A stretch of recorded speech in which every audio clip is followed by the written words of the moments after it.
வணக்கம். நெருப்பு தமிழன். இப்போ நம்ம பசங்க இங்கிலாந்துக்கு டெஸ்ட்டுக்கு போயிருக்கிறாங்க.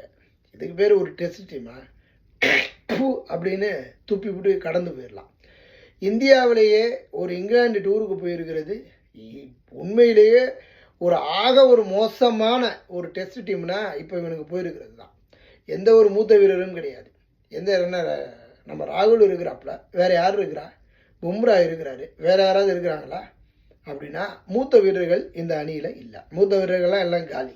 வேறு யாரும் மூத்த வீரர்கள் இருந்தால் கண்டா வர சொல்லுங்கள், இல்லை சொல்லிவிட்டாது போங்க. அது மட்டுமல்ல, கிட்டத்தட்ட ஒரு 3-4 கீப்பர் எடுத்து வச்சுருக்கிறானுங்க. எதுக்கு 3-4 கீப்பர் எடுத்து வச்சுருக்கிறானுங்கன்னு தெரியல. ஒருத்தர் மேலே ஒருத்தர் சப்ஸ்டியூட்டாக உட்காந்துட்டு இருப்பான் போல.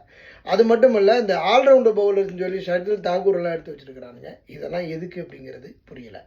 இந்த தோல்வியில் இந்த இங்கிலாந்துடைய டூரில் இங்கிலாந்து அணியை பொறுத்த வரைக்கும் அங்கேயும் நல்ல ஒரு டீம் இல்லை, நல்ல பவுலர்ஸ் இல்லை அப்படின்னு சொன்னாலும் பேட்ஸ்மேன் பரவாயில்லாமல் இருக்கிறாங்க. இருந்தாலும் இந்தியாவோடு ஒப்பிடும்போது கொஞ்சம் பரவாயில்லன்னு சொல்லலாம். ஆனாலும் பழைய இங்கிலாந்து அணி உண்மையிலேயே இல்லை.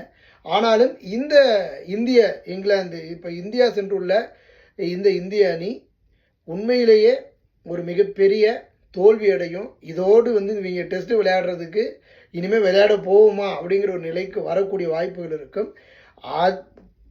படுபயங்கரமான தோல்வி அடைந்து ஒரு மிகப்பெரிய ஒரு மாற்றம் நடக்கக்கூடிய வாய்ப்பு இருக்குது. டெஸ்ட்டில் நீங்கள் பார்ப்பீங்க. நடந்தே தீரும். நிச்சயமாக பாருங்கள்.